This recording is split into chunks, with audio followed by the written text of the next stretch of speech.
কি দেখে ভাবছেন তো পেঁয়াজ বাটা না পেঁয়াজ বাটা না, এটা হচ্ছে মাংসের কিমা। তারপরে আবার ভাবছেন ফুচকা, কী ব্যাপার মাংস দিয়ে ফুচকা? চলুন তাহলে আজকে একটা নতুন একটা রেসিপি আপনাদের সাথে শেয়ার করে নিই আমাদের মিনি কিচেনে। হ্যাঁ, মিনি কিচেনে কিন্তু আমরা নিয়ে চলে এসেছি প্রথমে মশলাগুলো সব রেডি করা এবং মাংসের কিমাটাকে কিমা করে রেখে দেওয়া হয়েছিল। কারণ কি, না হলে পরে অনেকটা সময় লাগবে, এতটা সময় ভিডিওটা লং করা যায় না। আর নতুন সংযোজন হিসাবে মিনি কিচেনে আমাদের রয়েছে কিন্তু নতুন গ্যাস, দেখতেই পাচ্ছ, কারণ কি ওটাতে একটু ছোটো হয় এবং অসুবিধা হয় করতে, তার জন্যই। সবার প্রথমেই কাঁচা লঙ্কাগুলো একটু কুচি করে নিচ্ছে এবং তারপরে আপনাদেরকে গ্যাসটা ধরিয়ে দেখিয়ে দিচ্ছি।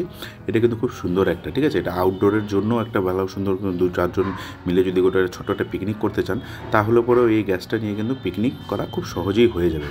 এবং নতুন কড়াইও এনেছি, দেখতে পাচ্ছেন। সবার প্রথমে তেলটা গরম করে নিচ্ছি, একটু দেখে নিচ্ছি। তেলটা গরম হয়ে গেলে ফুচকাগুলো একবার ভেজে নিই। তেলটা এখনও গরম হয়নি, তার জন্য এই ফুচকাটা ভালো করে ভাজা হয়নি। যাই হোক, তেলটা গরম হয়ে গেছে। এবার ফুচকাগুলোকে আমরা ভেজে নিই।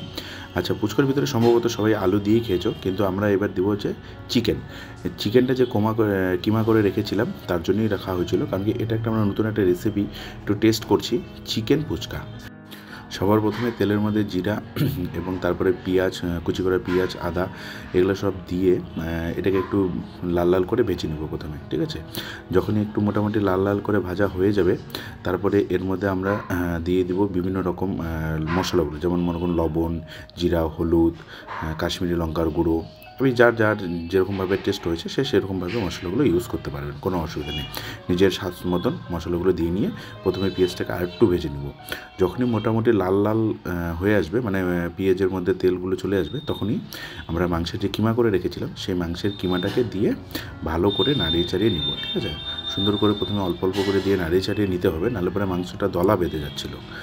যার জন্যই মাংসটাকে ভালো করে একদম পেস্ট মতন করতে হবে। কারণ কি, মাংসটাকে পেস্ট মতন না করলে পরে ভালো লাগবে না খেতে।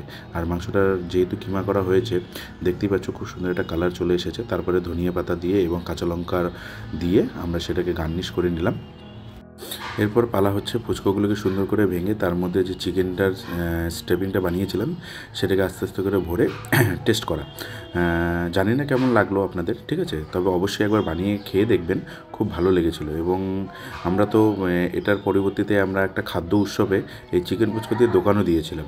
যাই হোক, তারপরে আমরা সস এবং ঝুড়ি, যার যেটা পছন্দ সেরকমভাবে দিয়ে সুন্দর করে স্টাফিং করে সাজিয়ে গুছিয়ে ফুচকাটাকে খেয়েছিলাম এবং আপনাদের সামনে দেখতেই পাচ্ছেন পরিবেশনও করছি।